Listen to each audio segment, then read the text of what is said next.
राजा भगवान के दरबार पे गया, जंगल में उसने मंदिर बनाया था, खूब राजन पूजा करता था, खूब श्रद्धा से। एक दिन भगवान प्रकट हो गए। राजा ने कहा, महाराज मैं आपसे कुछ मांगूं? भगवान ने कहा, बेटा मैं तुझे देने ही आया हूं, तू इतना प्रेम करता है मुझसे, इतनी कठिन तपस्या की कि मैं विवश हो गया तुझे दर्शन देने के लिए, बोल क्या चाहता है? राजा बड़ा धर्मात्मा था। राजा ने कहा, महाराज हे प्रभु, वैसे तो आपने मुझे सब कुछ दे रखा है, आपसे धन दौलत की कोई चाहत नहीं, संतान की भी कोई चाहत नहीं है, मैं सब कुछ आपने पहले से दिया है, कुछ नहीं चाहिए। हाँ एक चाहत है। क्या? बोले मेरी प्रजा जो है, एक बार मैं चाहता हूं कि आपका वो प्रजा भी दर्शन करके वह भी अपने जीवन को कृतार्थ कर लें। एक प्रार्थना है, आप मेरी समस्त प्रजा को दर्शन दे दीजिए। भगवान बोले कोई बात नहीं, तुम कह रहे हो तो कल ठीक ठीक समय पर लेकर आ जाना, हम आपकी प्रजा को दर्शन देंगे। जो आएंगे उन्हें हम मिलेंगे, जो नहीं आएंगे उनकी गारंटी नहीं। ठीक है। अब राजा ने सारे नगर में डिंडोरा पिटवाया, कल समय से तैयार हो जाना, भगवान के दर्शन में चलना है। अब फ्री में भगवान का दर्शन होए तो फिर भगवान का दर्शन कौन नहीं करेगा? फ्री में दर्शन। चलो, सारे बच्चों से लेके बूढ़े तक सवेरे सवेरे सब तैयार हैं नहा धो करके, और कोई झांझ मजीरा ढोल सब कीर्तन कर रहे हैं, श्री कृष्ण गोविंद हरे मुरारी, हे नाथ नारायण वासुदेव चल रहे हैं। अब जैसे ही गांव से बाहर निकले गांव वाले भगवान का दर्शन करने जा रहे हैं, तभी रास्ते में भगवान ने माया रच दी। भगवान ने ऐसी माया रची कि पैसों का ढेर लग गया। अब गांव वाले पैसा देख के पागल, चढ़ गए ढेर के ऊपर। राजा समझा रहे, सुनो भगवान आगे हैं, बस मिल जाएंगे उनको, तो ये ढेर वेर तो सब पीछे पीछे चलेंगे। गांव वाले बोले, महाराज बड़ा कर्जा था, अब हमें यहीं रहने दो, हम चलो आप लोग, हम पहुंच रहे हैं, जरा ये पैक करके घर रखाएं। अच्छा अच्छा, भगवान को थोड़ा रोक के रखिएगा, हम अभी आ रहे हैं। उतरे ही नहीं पैसों के ढेर, सब समेटने लगे, सारे कपड़े उतार उतार के भर रहे हैं, उसमें पोटरी बना बना के ढो रहे हैं घर की तरफ। राजा समझाए पर कुछ समझ में आए, कुछ समझ गए, कुछ लोग बोले ना ना हम तो भगवान का दर्शन करने आए। कुछ समझदार थे, 5% लोग उतर गए, 95% यहीं रह गए, सब पैसों के लालची थे, चढ़े हैं ढेर पर। 5% उतर गए, नाना भगवान के लिए आए हैं, भगवान को पाएंगे। अब 5% लोग चले, मतलब 100 में से 5 लोग चले। अब चले, आगे चले तो चांदी का ढेर। अब वो 5% वाली सोची, अरे राम राम राम राम, ये मिल जाए तो काम बन जाए। हाँ, वो चढ़ गए। राजा ने फिर समझाया, आजा आजा आजा, चांदी में कहां उलझ रहा। तो वो 5% में सबके सब चांदी पर चढ़ गए, पर राजा ने समझाया 2% उतर के आ गए, 3 अभी चांदी में उलझे पड़े हैं। चलो भैया अब तुम ही चलो भगवान तक, कुछ तो चलें। अब ये चले कुछ लोग, आगे सोने का ढेर, सोने का ढेर। और जब सोने का ढेर आया तो जो 2% बचे वो चढ़ गए। और अब राजा ने लाख समझाया, भगवान 10 कदम पे हैं, चलो जरा चलो जरा, पर वो क्यों उतरे? वो सोने को देखकर मस्त थे, बोले हम तो जीवन सफल हो जाएगा हमारा इस धन को पाकर, उतरे ही नहीं। समय हो गया, राजा चल पड़े रानी को लेकर। अब अकेली रानी चली, और जब आगे चले तो हीरों का ढेर, ऐसे हीरे की रानी ने कभी देखा नहीं, रानी भी चढ़ गई। राजा ने समझाया, भाग्यवान तू तो तरा, तू तो दर्शन कर ले भगवान का। बोले ना, ऐसे हीरे मोती नहीं है वहां, इसका बढ़िया हार बनेगा मेरे लिए। अरे बोले भगवान को बोलना कल आए, कल दर्शन होगा। अब वो उतरे ही नहीं, उस समय हो रहा। अब राजा गए, अब राजा गए, आए, भगवान खड़े थे। क्यों? आपने तो कहा था सारी प्रजा को लाएंगे, और आप तो अकेले ही आ गए। राजा रोता हुआ बोला, प्रभु आए तो सब ही थे आपके लिए, पर सब की सब रास्ते में उलझते चले गए। कोई पैसों में, कोई चांदी में, कोई सोने में, कोई हीरे में। हीरा मोती सोना चांदी पैसा, इसमें ही सब उलझ गए। अरे यहाँ से निकले, यहाँ से आगे बढ़ें तो भगवान तक पहुँचें, जब यहाँ से निकलते ही नहीं तो भगवान मिलते नहीं। हम और आप ही वो लोग हैं, आप और हम ही वो लोग हैं जो भगवान के लिए चले थे, पर सब पैसों में उलझे पड़े हैं, हीरे मोती में उलझे पड़े हैं। जरा आप ही बताओ, क्या आप और हम क्या सोना और चांदी और हीरा और मोती और पैसों के ढेर पर नहीं चढ़े? बताओ। हम ही तो वो लोग हैं अभागे जो पैसों के पीछे भगवान को छोड़े बैठे हैं।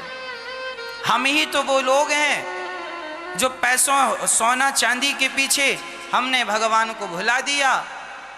नाम भी नहीं जपते महाराज, दिन भर दुकान चलाते हैं, दिन भर दुकान में बैठते हैं। अरे बैठे बैठे नाम लेते रहो भगवान का। नहीं नहीं, काम काम, पैसा पैसा। ए भाई, ये तुम्हारे 25 पैसे तुमने कम दिए, यार 25 पैसे दो, लाओ 25 पैसे।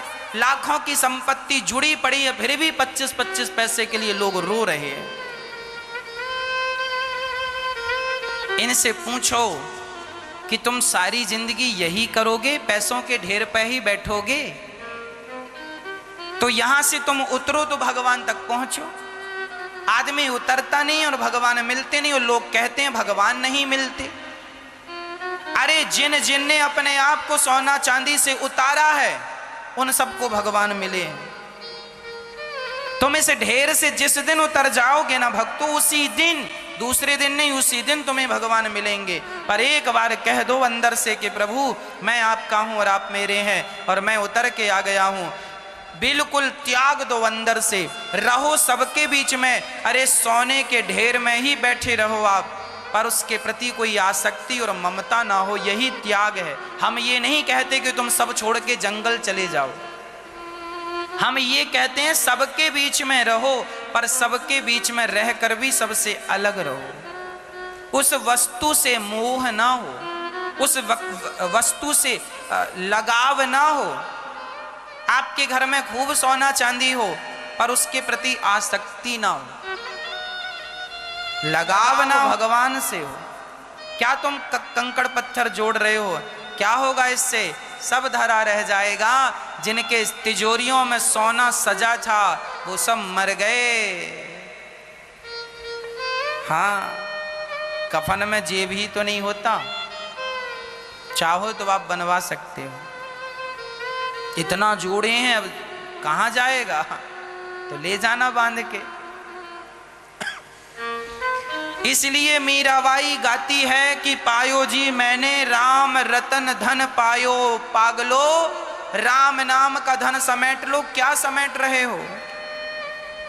इसलिए समय निकाला करो अपने लिए, भगवान का चिंतन किया करो। आधा घंटा, 1 घंटा आंख बंद करके भगवान का ध्यान किया करो। हे नाथ, आप ही हमारी माता हो। हे श्याम सुंदर, आप ही हमारे पिता हो। हे श्याम सुंदर, ये संसार में जो आपकी माया है, इसने हमें बड़ा जकड़ लिया है। हे नाथ, आप ही हमें इस माया से बचाओ। हे नाथ, आपकी माया हमें परेशान कर रही है, आप हमें इस माया से बचाओ। आज हम बूढ़ों को देखते हैं, बड़ा उलझे पड़े हैं, पैसों के लिए मर रहे हैं, रो रहे हैं। इनकी क्या दुर्गति होगी, इन्हें अभी समझ नहीं आ रहा। हम बिल्कुल ये कहना नहीं चाहते कि तुम पैसे ना कमाओ। हम तो खूब कहते हैं कि पैसा ज्यादा से ज्यादा कमाना चाहिए। पैसा बहुत कमाओ मेरी माँ, बहुत जरूरत से ज्यादा कमाओ, खूब सफल बनो, तुम्हारा नाम हो, तुम्हारी इज्जत हो, तुम्हारे पास लाखों नहीं, भगवान करें आप सबके पास करोड़ों की संपत्ति हो, सब कुछ हो, पर सब कुछ होते हुए भी भाव यही बना रहे कि मैं भगवान का हूं और भगवान मेरे हैं, ये मेरा नहीं है। हो सब कुछ, पर उसके प्रति अटैचमेंट ना हो। हम ये कहना चाह रहे हैं, हम ये नहीं कहना चाह रहे हैं कि तुम काम धाम छोड़ दो ना, अकर्मण्य होके ना बैठ जाना, नहीं तो पाप लगेगा। काम करना, पैसे बहुत कमाना, अपनी माता को, अपनी पत्नी को, अपने बच्चों को धन से संतुष्ट करना। जो पुत्र चाहता है उसे दो, जो पत्नी चाहती है उसे दो, जो माँ चाहती है उसे दो, जो पिता चाहता है उसे दो। दो, खूब मेहनत करो, खूब नाम कमाओ, समाज आपका कहे वाह कितना पैसा कमाया इस व्यक्ति ने, ईमानदारी से, पाप से नहीं। समाज की सेवा करो उस पैसे से, उस पैसे से खूब सेवा करो, और सब कुछ करते हुए भी अपने आप को बिल्कुल अलग रखो उन सब चीजों से। आपके पास मखमल का गद्दा हो और 50,000 और 1,00,000 का बेड हो, पर आपका भाव यही हो कि हम जमीन में सोकर ही भगवान का चिंतन हो, सब कुछ पर भाव जमीन में सोने का हो। ये आपकी महानता है। आपके पास सोने की थाली हो खाने के लिए, फिर भी आप पत्तल में खा रहे हैं, ये आपकी महानता है। इतने महान बनो कि सोने की थाली आपके घर में ऑलरेडी है, कटोरियों में आप साग सब्जी खाते हैं, पर फिर भी आप अपनी इच्छा से पत्तलों में खाएं कि साहब यही सत्य है। ये सब सत्य नहीं है। हो भगवान करे आप सब सोने की थालियों में खाओ, पर उसके प्रति आसक्त ना हो जाना। नहीं साहब अब हम खाएंगे ही नहीं, सोने की थाली लाओ तब खाएंगे। लो, अब ये बात गलत है। अब ससुराल कोई जाए और घर में खाए सोने की थाली में, और ससुराल जाए और कहे ससुर से सुनो खाएंगे तब जब सोने की, ससुर तो बेचारा परेशान हो जाएगा। अच्छा है कि आप सोने की थाली में खाएं, पर उसके प्रति इतना लगाव ना हो जाए कि अब आप उसके बिना रहें ना। भगवान करे आपकी पत्नी और पति हो, बेटा और बेटी हो, पर उसके प्रति इतना लगाव ना हो कि अब बेटा नहीं है तो अब लगे रोने, बेटा बेटा, लो रोते रोते मर गए। ये कोई सिद्धांत नहीं है। सब कुछ हो भगवान की कृपा से आपके घर, पर सब कुछ होते हुए भी आपका मन केवल भगवान के चरणों में लगे, केवल हम ये कहना चाह रहे हैं। सारी बातों का सार तत्व यही है बस।